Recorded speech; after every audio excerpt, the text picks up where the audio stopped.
Direct sur le schéma temporel pour voir où on en est différemment sur cette société civile. Donc là, on est à la sortie de l'ADAPT, où je me suis fait virer. Donc on passe les périodes où j'ai pas touché l'argent. Donc le cas scolaire TIV, enfin BRU et TIV, en fonction, ça se passe aussi dans cette période-là, et surtout TIV, il y a un des responsables du TIV que j'ai retrouvé au niveau des parents d'élèves auprès de l'association quand lui il quittait parce que sa fille était passée en sixième. Voilà, et je retrouve l'une des personnes. Bon, c'est un détail, mais ça sera peut-être important aussi pour le développement, pour voir sur la création comment j'ai fait, comment j'ai été amené à faire. Voilà. Et bien sûr le BFD, donc là, à la limite, j'avais dit 15 jours, mais je crois que c'était un mois. Enfin bref, j'ai dû travailler un mois ou deux gratuits pour l'obtention du BFD. Et puis vu que ils étaient dans la discrimination des personnes handicapées, j'ai zappé. Alors là, pareil, Moreau, Sécurité, ADM, France, c'était deux entreprises qui font des mensonges à Pôle emploi. On vous promet ceci, et puis en fin de compte, vous avez que dalle, et vous devez bouffer des heures, utiliser votre propre voiture pour être payé en dessous du SMIC. Donc ça c'est clair, mais on va vous faire travailler une semaine, 15 jours, et à bout de 15 jours, on vous montre le contrat. Vous voyez, on va toujours attendre une certaine date pour vous montrer le contenu du contrat. C'est là où vous voyez que vous vous faites arnaquer, quoi. Toujours, ils vont récupérer quelques clients que vous avez fait, c'est tout pour leur gueule. Il y a beaucoup de mange-merde là-dedans. Et ADM France, ça a été un petit peu pareil. Voilà, alors avant, c'est un test, parce que c'était une copine qui faisait ça à l'époque. Et je dis tiens, pourquoi pas, voilà, mais on récupère rien, et autrement, quand c'est des contrats comme ça, à mi-temps, ou qu'on ne dépasse pas les quotas, on le déclare, mais ça ne change pas la situation de chômage, quoi. Donc c'est travailler pour rien, mais en même temps, c'est enrichissant pour ma personne dans cette recherche, cette dynamique d'évolution en même temps. Voilà. Et la création d'entreprise, ça a été pareil, c'est lié à une escroquerie d'offres d'emploi de Pôle emploi. C'était pas commercial, mais agent commercial. Et on vous le dit une fois que vous avez fait 500 km. Et il y a une autre entreprise aussi qui vendait des contrats et partenariats Bouygues. Et donc ça, on va le voir aussi dans une autre procédure où là, j'ai travaillé un mois pour rien, je me fais escroquer, je me fais pas payer, le truc cool, j'ai des collègues qui vont au prud'homme, ça donne rien parce qu'ils font des manipulations, d'entreprise, ils sont hébergés dans des pépinières d'entreprise, donc ils sont volages, en changeant de dirigeant, ça change de statut, voilà, et puis en fin de compte, il n'y a plus d'argent, ils ont gardé l'argent ou détourné ou mis l'argent au nom de sa femme, et en fin de compte, il n'y a plus rien. Et là, il n'y a pas de procédure pénale parce que c'est l'escroquerie du droit organisé de toute cette classe politique. Et c'est à cette époque que j'ai commencé à m'intéresser réellement à la politique, à faire un petit peu le tri sélectif où je vais en arriver, à debout la République d'ici quelques années. Voilà, ça c'est pour le survol. Alors ici, bien sûr, le conseil d'école élu d'abord au conseil d'école et élu conseil du quartier. Donc là, ici, cette période ici, là, c'est 2006. J'ai vite arrêté à cause d'une procédure, mais j'ai au moins facilement 2 ans, pareil, où je vais dans les conseils de quartier, où là, on va rencontrer encore un adjoint. L'adjoint, c'est encore un enseignant ici. Vous rencontrez la directrice de HLM. Pourquoi? Parce que ça c'est important aussi, parce que ça va être parallèle à des procédures. Vous voyez, et bien sûr, toujours, on va voir mensonge, hypocrisie de toute la classe dirigeante. Alors, enseignant, directrice de HLM, le maire qui dit oui, on veut bien payer, et puis dans le dos, c'est non, non, je veux que les gens travaillent bénévolement. Voilà, on va voir tout ça avec le peu d'administratif qui me reste, parce que j'en ai balancé énormément. Je vais essayer d'accélérer un petit peu sur cette présentation rapide. Donc, conseil d'école, parents d'élèves, deux choses différentes. Conseil d'école, c'est une élection tous les ans où vous n'avez qu'une liste la plupart du temps, vous avez juste à mettre votre nom dessus, mais voilà, on dit il y a des réunions, tout ça, mais vous allez voir que dans ces réunions, il faut s'asseoir, le cul vissé sur la chaise, ne rien dire et les écouter. Là, vous êtes le bon citoyen. Vous ouvrez, vous posez des questions, ça les dérange, là, vous n'êtes plus du tout apprécié, et nous verrons dans le futur encore l'hypocrisie de cette classe dirigeante de l'enseignement. Alors, Parents d'élèves, c'est une association de loi de 1901, hein, ils sont en place depuis 20-30 ans, et donc Assemblée Générale aussi, c'est tous les ans, et vous avez les statuts associatifs.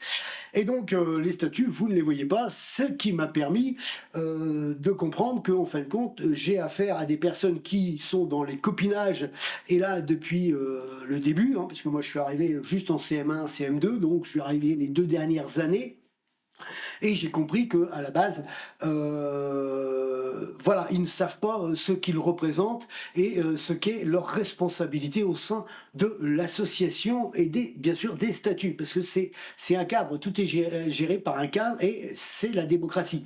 Une association de loi de 1901, c'est une association qui fonctionne de manière démocrate. Voilà, c'est la démocratie. Parce que certains ne comprennent pas, hein, il se passe le truc comme ça, pour eux c'est normal. Et ils ne sont jamais en règle parce qu'ils sont protégés par le cadre, je dirais, politique des sous-préfectures, préfectures et bien sûr des réseaux politiques. Donc pourquoi? Alors quartier, après, pourquoi les quartiers? Parce que là, nous sommes sur 2 quartiers, les Bleuets et Duguesclin. Alors les Bleuets, c'est le côté HLM où j'habite, et Duguesclin, c'est le patrimoine. Donc ici, il a été en maternelle, et là, il a été en primaire. Donc bien sûr, on a fait la demande, hein, tout ça, c'est obligé d'être administratif de faire la demande. Et pourquoi Duguesclin? Parce que bah, c'est à côté de chez mon père. Mon père, il a un fils. J'ai un demi-frère qu'à l'âge de mon fils, ils ont 1 an d'écart et donc ils se retrouveraient dans la même école. L'avantage, puisque nous sommes en garde alternée 1 semaine sur 2 et que la mère de mon fils n'habite plus. Je dirais à Fougères. Donc grâce à ça, on a pu réaliser cette demande de changement d'établissement pour ne pas rester à l'école primaire des Bleuets. Par contre, dans les conseils de quartier, je suis obligé d'aller au conseil des quartiers des Bleuets, parce que c'est là où je vis moi. Je vis en HLM au niveau des Bleuets. Et donc le conseil de quartier, je vais au Bleuet et non à Duguesclin. Alors là, c'est pareil, il y a un fonctionnement, je dirais, du monopole de la municipalité, avec les adjoints qui s'occupent de la citoyenneté. Ceux qui président, je dirais, les conseils de quartier, ils sont choisis et imposés par la municipalité. Le reste, c'est des élus dans, je dirais, leur fonctionnement, où vous n'avez aucune archive, vous n'avez rien du tout. C'est plutôt un réseau de renseignement et de fonctionnement intérieur et d'auto-formation pour les prochains cadres des municipales. Voilà, c'est ce qu'on peut en dire, on va dire. Et donc moi, quand j'étais ici, je n'étais pas élu au conseil de quartier. J'ai été élu juste en 2006 et j'ai arrêté très vite à cause d'une procédure, la procédure qui va ouvrir mon casier judiciaire avec les HLM et donc avec cette même ville et avec la même complicité des conseils de quartier, parce que dans ces conseils de quartier, qui c'est que vous retrouvez? Les directeurs des établissements scolaires, les directrices d'établissements scolaires, les petits cadres, les HLM, voilà, les directrices de HLM, quand elles sont dans ce quartier, vous voyez, donc c'est tout ça. Vous allez rencontrer les cadres locaux qui sont dans les structures administratives de la ville. Et vous avez très très peu de citoyens. Voilà. Et donc je me suis battu là-dessus aussi. Et donc conseil municipal pour aller dans l'information, se renseigner, voir qui est qui, constater un petit peu ce fonctionnement hypocrite, hein, où vous êtes que sur des subventions, et vous n'avez surtout pas le droit à la parole. L'opposition a le droit à la parole, voilà. Vous avez le droit à la parole qu'enfin si ça rentre dans le cadre d'un des trucs. Voilà. Donc en fin de compte, il y aurait personne, c'est pareil, hein. Vous appuyez sur le bouton, oui, subvention, subvention, subvention. Voilà, donc en même temps, ils achètent aussi leur propre électorat. Alors, je vais essayer de synthétiser au mieux les 2 années, au conseil d'école, parents d'élèves. Alors, conseil d'école, on va survoler très rapidement. L'élection, on a vu et je dirais, la première fois que j'ai été à ce conseil d'école, on avait des questions et heu, établies avec, je dirais, une personne des parents d'élèves qui faisait partie de la FCPE, qui est différente des parents d'élèves de l'école, de du Guesclin. Et donc j'ai abordé les questions pendant qu'il y avait ce conseil d'école et lors de ce conseil d'école, il y avait un inspecteur d'académie, ou je ne sais plus quelle personne de l'académie, des recteurs, alors là c'est sacro-saint, si vous dérangez la directrice, c'est très mal vu, mais nous ne sommes que de pauvres citoyens qui ne sont pas des carriéristes et qui pensent d'abord à leurs enfants et c'est pas marqué, vous signez là pour être le cul sur une chaise et que vous ne devez rien dire. Voilà, en gros, ça leur a déplu, je me suis mis à dos cette directrice, dès le premier conseil d'école. Voilà, donc les parents d'élèves, quand j'arrive la première fois, je connais le milieu associatif, hein, j'ai fait partie, du bureau du dojo du Pays Fougeray, le JCF, le JCMMB, les associations, l'association de natation, donc beaucoup d'associations sportives, donc celle de mon fils et celle où je participais à l'époque. Donc j'arrive, je ne vais pas m'imposer, je regarde comment ils fonctionnent puisque je sais qu'ils sont là déjà depuis plusieurs années, hein. Moi j'arrive seulement sur les 2 dernières années, hein, CM1 et CM2, donc d'abord en CM1. Donc voilà, donc ils rechangent le bureau. Là, on trouve une personne, l'ancien président, c'était, une personne des, responsables au TIV, hein, le car scolaire. Donc ça tombait très bien pour les voyages, tout ça. Le nouveau président, c'est un de mes, voisins, puisque nous sommes dans le quartier, qui habite la même rue, qui est arrivé quelques années après dans le quartier et qui est très sympa d'ailleurs et c'est un commerçant. Donc il y a beaucoup de commerçants et d'anciennes, d'écoles comme moi, hein, puisque je suis un ancien du quartier, hein, et c'était mon établissement. Je suis un ancien de l'école du Guesclin aussi. Donc voilà, donc je m'impose pas, ils refont les statuts, ils nomment. Bon, ils cherchent un vice-président, donc ils tendent la perche, le cas de dire. Donc je me suis pas imposé, personne veut se proposer. J'ai dit: «Bah vas-y, bah mets-moi si tu veux, ça me dérange pas». OK, voilà, donc j'ai des propositions, j'amène la proposition, bon, plus tard, hein, j'abrège, la proposition pour, amener le travail manuel, faire des activités avec les enfants en lien et rapport du travail manuel, des outils, des différentes branches professionnelles. Donc là, on touche au sacro-saint, oh là, universitaire, universitaire, donc c'est pas bien vu du tout par, la classe, dirigeante dans le dos, on va dire. Et donc là, faut pas de ça, c'est trop révolutionnaire, voilà. Maintenant ils le font, ouais, maintenant ils commencent. Vous voyez? Mais quand vous amenez des idées nouvelles et intéressantes parce que c'est le milieu du travail, c'est pas pertinent pour ces personnes-là. Donc stade de foot aussi, j'ai dit: «Tiens, pourquoi pas amener les enfants voir un match de foot, au Stade Rennais?» Il y a garçons et filles, hein, puisque c'est mixte maintenant.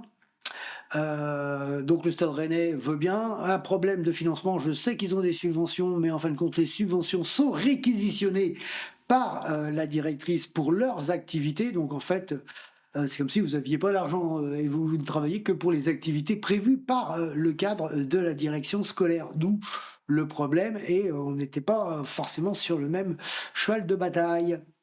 Donc, j'ai compris que je ne peux pas être appuyé par, l'association, les membres de l'association. Sur les budgets, il faut que, bah, je fasse tout et que je me débrouille. J'ai fait de la relation aussi commerciale et j'ai été, sur tous les quartiers récupérer des bricoles, pour les loteries, hein.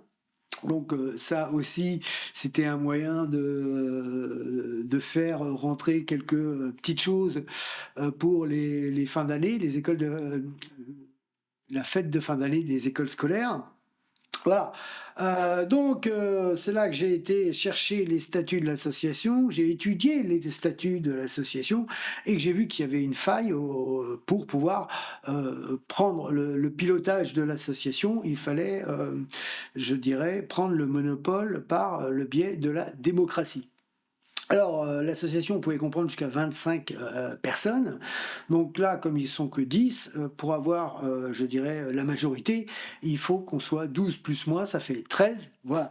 Donc c'est ce que je me suis attaché auprès de parents d'élèves qui ne sont jamais, venus, dans l'association des parents d'élèves, et en même temps, j'ai pu discuter avec eux et bien sûr, ils ont compris comme moi que même s'ils viennent, voilà, ils ont le droit à rien, même s'ils donnent leur avis, c'est pas écouté. Voilà, c'est un monopole qui est mis en place, c'est quelque chose de très robotique et qu'il faut pas changer la règle, voilà. Donc beaucoup de parents le savent et donc c'est pour ça qu'ils ne viennent pas du tout à ces associations de parents d'élèves. Par contre, bon, ils me connaissent, et ils m'ont, transféré leur pouvoir à travers, des documents administratifs, hein. C'est, du droit civil, donc ils m'ont mandaté pour les représenter en tant que pouvoir. J'en ai obtenu 12 comme ça, ce qui m'a permis de prendre le pouvoir associatif l'année suivante lors de l'Assemblée générale où j'ai amené ça. Alors là, tout de suite, il y a eu quelques citoyennes surtout qui se sont indignées. Oh, scandale, ma propre voisine à côté, parce que voilà, c'était oh, sacrilège. Le président là-dessus, il a été cool, il s'énerve pas, il est posé, il a écouté d'abord et entendu pourquoi je l'ai fait. Et comme je les ai rassurés en disant ça ne changez rien. Vous n'allez pas changer le mode de fonctionnement que vous avez depuis quelques années. Voilà. Par contre, moi, ça va me donner l'opportunité de pouvoir créer cette fédération d'associations pour la sécurité des élèves devant les établissements, pour les passages piétons, tout ça. Tous le veulent. La mairie veut payer, mais elle veut pas s'en occuper. Donc j'ai dit, c'est le moyen.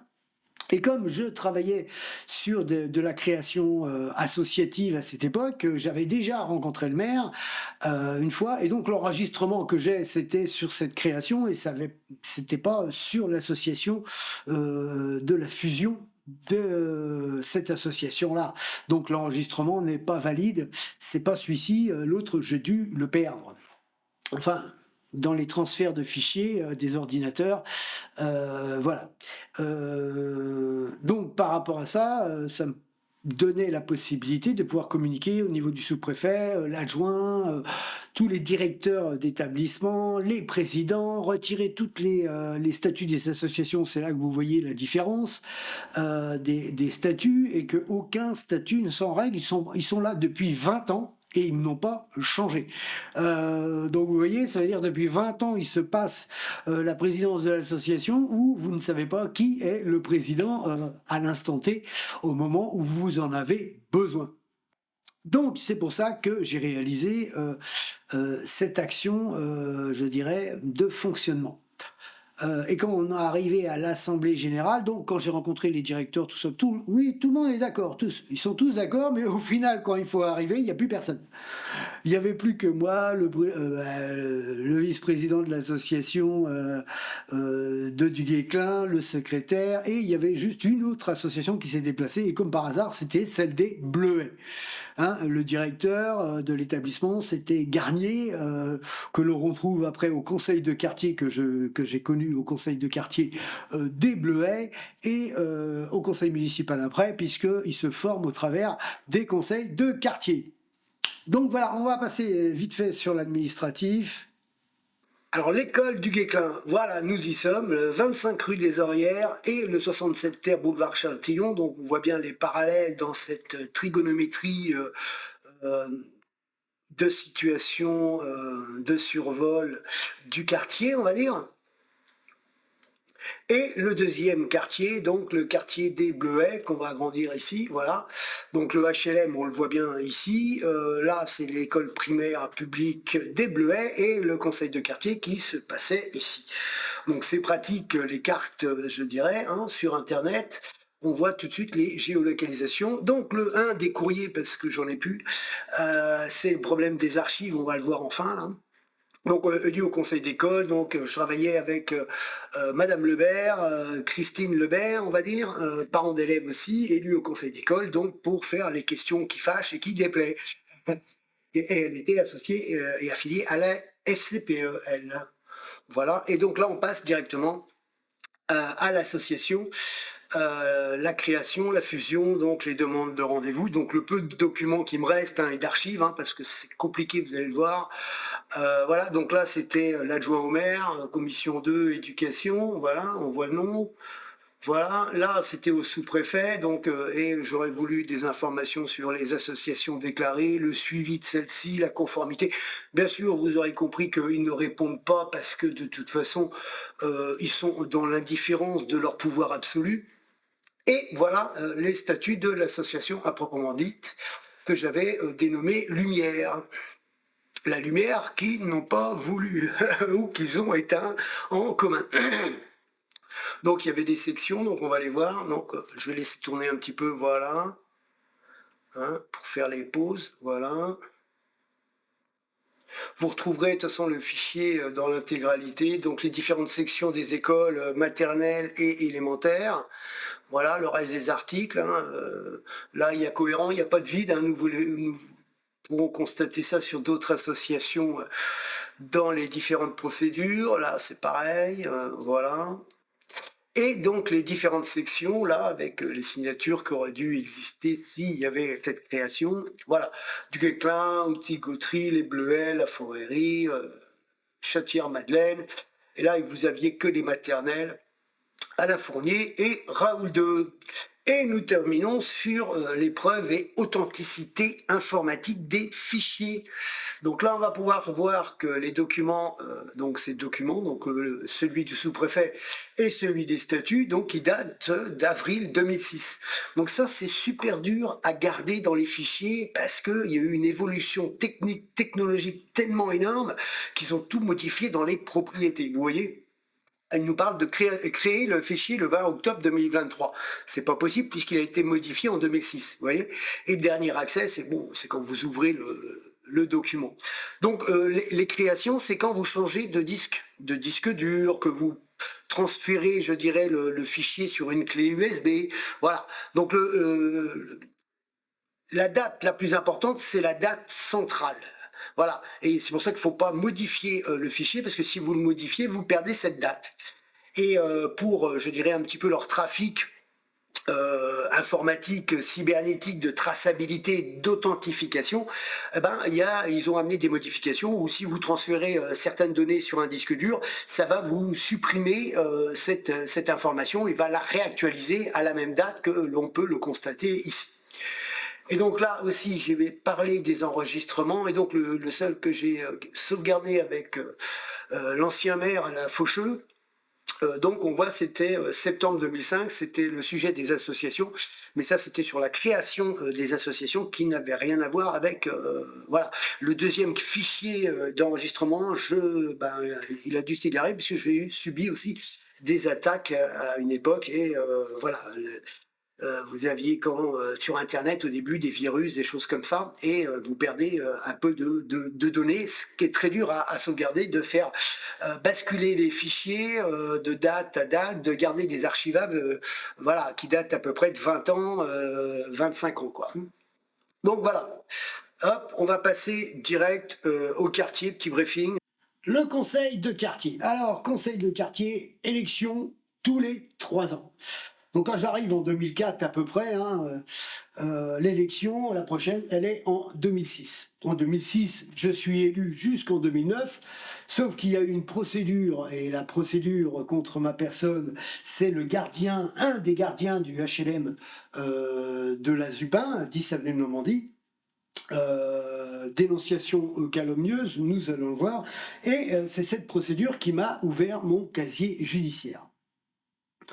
Et donc, une fois que j'ai eu la procédure d'entamer les plaintes, tout ça, j'ai arrêté d'aller au conseil de quartier. Donc, à peine élu, presque, même pas 6 mois après, terminé, j'ai arrêté d'aller au conseil de quartier. Donc, il y a peut-être eu de l'étonnement, mais ils avaient juste à poser la question, j'aurais répondu pourquoi. Alors, pourquoi c'est l'hypocrisie ? Donc l'adjoint à la citoyenneté, bien sûr, c'est celui qui gère les quartiers, les ceci, les demandes, tout ça, ça se comprend. Bon, par contre, c'est l'enseignant socialiste. Donc là, on parle de politique aussi, puisque nous sommes sur le socialisme et les fonctionnaires de l'enseignement, des divers gauches. Et il s'appelle Jacky Lemoine. Alors, il est aussi président du conseil d'administration des HLM. Et donc, à chaque conseil de quartier, il est présent et la directrice générale des HLM, Boquet, est présente. Et il y a aussi le directeur des Bleuets, qui est Garnier, qui est présent. Et le président qu'ils ont nommé, c'est un capitaine de pompiers à la retraite, je crois. Donc que des officiers et que des cadres. Voilà. Point barre. Donc moi j'ai réalisé une pétition et j'ai obtenu plus de 450 signataires sur le quartier pour dénoncer le fait que le président soit nommé par la municipalité. Voilà. Et ça, bien sûr, ça plaît pas, c'est de la notoriété, voilà. Et donc, tous ces noms, on va les retrouver, puisque la première procédure concerne un gardien de l'OPAC. Pourtant, ils me connaissent, ils savent, j'ai fait des réclamations sur ce même gardien, nous le verrons dans la procédure. Donc, ce qu'on peut dire du conseil de quartier, c'est que c'est surtout des promotions pour telle ou telle personne, et quand ils savent que vous faites partie d'une famille d'opposition, même si vous ne faites pas de politique, on va vous cibler et on va vous mettre des bâtons dans les roues et on va vous prendre les postes. Donc à chaque fois qu'ils demandaient, tiens, il y avait une commission animation, je me présente, et comme à chaque fois que je me présentais, j'avais le directeur des Bleuets de l'école qui se présentait. Donc on ne me donnait pas la commission ou l'activité, on la donnait au second qui se présentait. Vous voyez ? Et il a fait pareil une fois que j'ai été élu. Une fois que j'ai été élu, il y a des commissions. Et donc, quand il parle de la commission sécurité, personne ne se propose. Je dis, OK, dans ce cas-là, je prends. Je prends la commission sécurité. Et comme par hasard, bien sûr, qui c'est qui arrive là-dessus? Eh ben, le directeur des Bleuets, Garnier, qui se présente. Alors lui, c'est un communiste. Donc, vous voyez, communiste, socialiste et syndicaliste, puisque la sécurité, à l'époque, c'était Jean-Luc Chevretot, le syndicaliste de la CGT, et bien sûr les prud'hommes, la justice. Donc vous voyez le trafic d'influence, d'intérêt.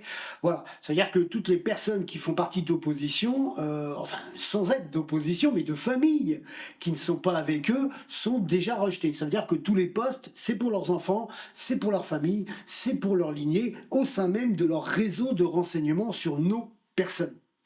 Alors, ce qu'il faut savoir, le HLM aussi, avant que la mairie passe aux mains du socialisme faucheux, c'était Cointa, et les locaux des HLM, avant, c'était l'UNP, l'Union nationale des parachutistes, et il y avait le paraclub ascensionnel de mon père aussi.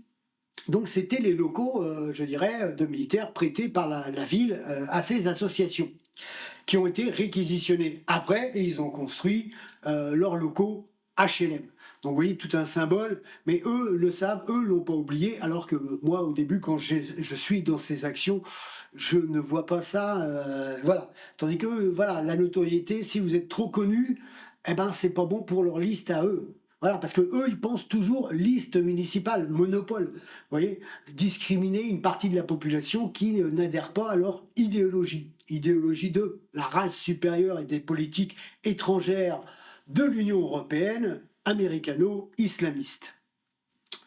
On voit sur des docs archivés, parce que le problème c'est que les documents sont vite aussi supprimés. Donc j'ai des documents qui datent d'une dizaine d'années du HLM, où on va bien voir tous ces noms que j'ai décrits. Nous sommes sur des archives de documents des HLM, sur des documents qu'on retrouvait sur le site internet à l'époque. Alors tout ça, on ne le retrouve plus, ils effacent tout, bien sûr. Font pas de preuves, comme les conseils de quartier. Vous n'avez aucune archive de qui est président, qui a été choisi, qui présidait, qui était présent, qui a été élu. Vous n'avez aucune archive comme ça. Ça leur permet de faire leur petite magouille comme ils veulent. Voilà, donc ici, commission d'attribution des logements. Donc nous retrouvons Jackie Lemoine et bien sûr la directrice générale Boquet. Donc ça c'est clair, net, précis. Allez, on retrouve Jean-Luc Chevretot, donc celui qui était adjoint à la sécurité pendant les verbalisations abusives de l'agent Fouilleul et de cette criminalité de la justice des tribunaux de police dans leur complicité, je dirais, volontaire, et des partis politiques, que ce soit socialistes, Jospin, Mélenchon, tout ça, et de la droite Sarkozy. Puisque nous sommes sur la cohabitation avec Chirac à l'époque. Alors Gabriel Croissant, c'était l'adjoint à l'éducation. Donc Jean-Luc Chevretot, on retrouve là, Jackie Lemoine sur les mêmes compositions, donc bien sûr la directrice générale Boquet. Le conseil d'administration, c'est présidé par Jackie Lemoine, donc on voit que le HLM, la citoyenneté, les quartiers, je dirais, c'est Jackie Lemoine qui est là à ces années, pendant ces années. Et bien sûr, toujours la directrice générale, donc ils sont presque cul et chemise, on va dire. Ça c'est clair. La composition du conseil d'administration, donc nous retrouvons Jackie Lemoine, Gabriel Croissant, Jean-Luc Chevretot, donc voilà, Jean-Luc Chevretot, syndicaliste de la CGT, hein, des verbalisations abusives aussi. Donc voilà, on continue, donc on retrouve bien les mêmes. Donc ça c'est les listes de l'Habitat 35, voilà, de ceux qui représentent dans le fonctionnement. Donc on retrouve bien sûr Faucheux, Février, Jackie Lemoine, Jean-Luc Chevretot. Alors Stéphane Maillot, qui était sur leur liste, c'est la femme de mon docteur généraliste à l'époque, hein, le docteur Maillot, que j'ai arrêté, et voilà, et vous comprendrez dans le futur pourquoi, et ce que vous ne trouvez pas bien sûr dans nos dossiers médicaux, on le verra. Donc il y a un lien encore de renseignement et de possibilité de renseignement, parce qu'à l'époque, j'en ai pas conscience, et sa femme, je l'ai rencontrée sur les ateliers d'écriture. Et Jean-Marie Alexandre, c'est un avocat d'opposition, et je lui ai proposé le dossier Orange, et il m'a orienté vers une de ses collaboratrices, qui était Jamie Javonin, qu'on va voir dans une des de procédures civiles. Voilà, donc là on retrouve les noms, hein, l'équipe administrative de Fougères, on voit bien les panneaux de... donc là nous sommes 2007, voilà, Sarkozy, Jean-Marie Le Pen, Royal, donc on retrouve Augusto qu'on verra dans le futur. Le GAC, c'est une enseignante sportive qu'on verra dans le dossier aussi de mon fils, et bien sûr les adjoints, la jeunesse, voilà. Gabriel Croissant, l'éducation, Jackie Lemoine, bon, on sait, c'est les conseils du quartier, Jean-Luc Chevretot, la sécurité, et bien sûr le directeur d'école, Jean-François Garnier, le communiste, voilà. Donc on retrouve toutes ces personnes-là. Alors les quartiers, les 5 quartiers de Fougères, ici c'est l'école du Guesclin en vert, hein, écartelé, Bon-Abri, Arrière-Paron, donc les HLM où j'étais, moi c'était Foréry-Cotterêts, et on voit centre-ville urbaniste. Centre-ville urbaniste, c'est celui-ci en jaune. Donc quand je vais dans les premiers conseils de quartier, en fait, vous êtes avec les deux quartiers qui fusionnaient, hein, dans leur réunion, centre-ville et Foréry-Cotterêts. Puisque moi, je voyais Boquet ici. Donc là, ça c'est le cimetière, et ça c'est différemment les locaux urbanistes. Voilà, on le voit mieux là, donc la cimetière. Voilà, là on voit bien, c'est bien marqué de toute façon, couvent des urbanistes, et ça c'est les locaux de l'OPAC, donc des HLM, et pour mémoire, c'était les locaux où mon père avait l'association du paraclub ascensionnel de Fougères au tout début des années 80, et de l'UNP, l'Union nationale des parachutistes, qu'a créé mon père et ses collègues parachutistes au retour de l'Algérie. Voilà, donc c'est clair, et quand ils sont passés la liste Faucheux-Février, qu'est-ce qu'ils ont fait?